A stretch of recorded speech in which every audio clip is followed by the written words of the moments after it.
Gold continues to be one of the most sought-after precious metals. It is one of the most valuable, a symbol of wealth and power.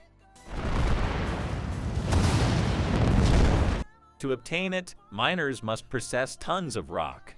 But have you ever wondered how gold is made? We visited the largest gold deposit in the United States and the world's largest underground gold vault to discover how gold is extracted from mines and how it's stored in one of the most secure places on the planet.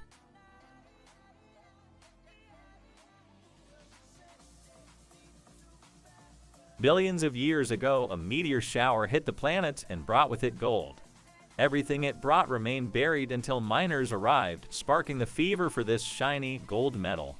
The California gold rush seekers didn't care where the gold came from. They were chasing the American dream, and gold could make them millionaires. What they didn't know was that beneath their feet lay a sea of gold far more extensive than they could ever have dreamed. Heated silica-encased gold was forced to rise from the depths of the earth and crystallized in quartz veins. To meet the demand for gold, mountains are moved. More precious metal is extracted than one could imagine. Gold cannot be extracted or processed until it's found. The first step is to figure out where the gold is. Currently, most of the gold is found in rocks in the form of microscopic and invisible particles.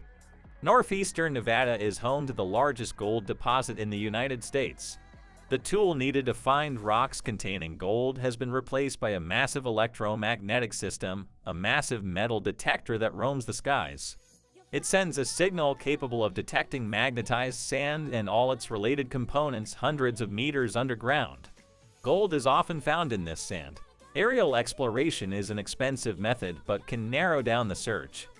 Finding a very large mine isn't easy, so the economic risk is high.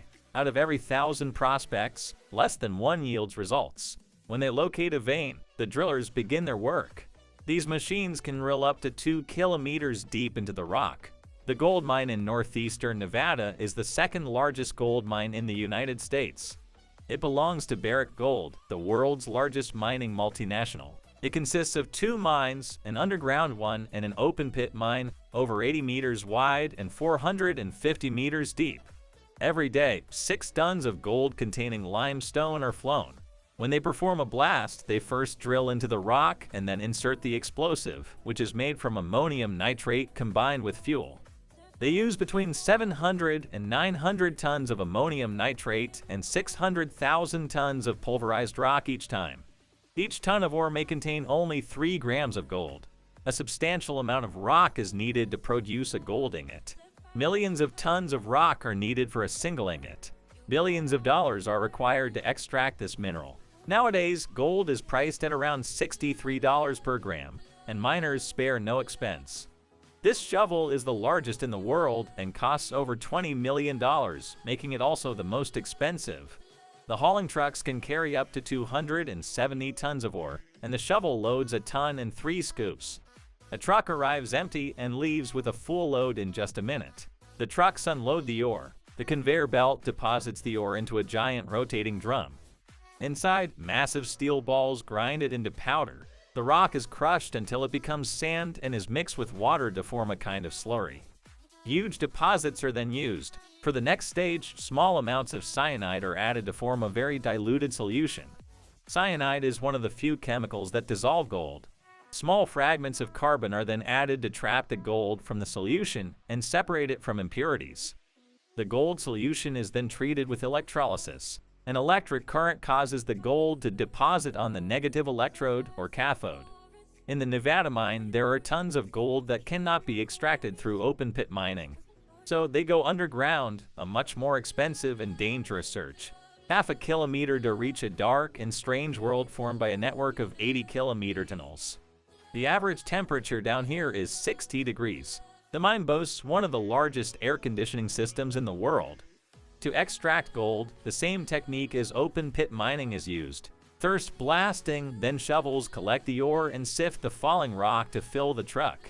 The truck takes the ore to the surface where it will be processed. Gold is covered by a thick layer of sulfide. The ore and water are heated to 224 degrees in a massive chamber. Pure oxygen is added, and after subjecting it to immense pressure, the sulfide breaks and releases the gold. Gold extracted from open pit mining and the underground mine ends up in the dump room. The next step is smelting. For this, it's heated to around 1,100 degrees Celsius. With 90% pure gold, each ingot weighs 25 kilos.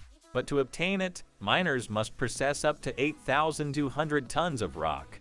Each ingot is the size of a brick and is worth over $1 million. Around 26 tons of gold come out of this mine each year, amounting to over $1 billion. Now the gold heads to a refinery where all impurities will be removed. Gold undergoes the final cleaning and polishing phase. The last step is to mark the ingots with the purity percentage. Over 190,000 tons of gold have been extracted throughout history, and a large portion of that gold ends up in the hands of the Federal Reserve. For over 80 years, armored vehicles have traversed the narrow streets of Manhattan, transporting millions in gold deposits in and out of the only Federal Reserve Bank trusted enough to safeguard almost a quarter of the world's gold supply. The New York Federal Reserve's gold vault is located in the basement of its main office building in Manhattan. Built in the early 1920s, the vault provides account holders with a safe place to store their gold monetary reserves. Much of the gold in the vault arrived after World War II, as many countries wanted to store their gold reserves in a secure location. Holdings in the gold vault continued to grow and reached their peak in 1973, shortly after the United States suspended the convertibility of dollars into gold for foreign governments. At its peak, the vault held over 12,000 tons of gold. Since then, activity in gold deposits and withdrawals has slowed, and the vault has experienced a gradual but steady decline in overall holdings. Nevertheless, today, the vault remains the world's largest monetary gold repository. Gold travels in armored trucks, heavily guarded, to unload the trucks. This small pile of gold bars may not look like much, but if you try to put it in the back of your car, you'd blow out the tires. Now, the bars are taken to the world's largest underground gold vault. It's valued at over $380 billion. But what would you do with so much gold?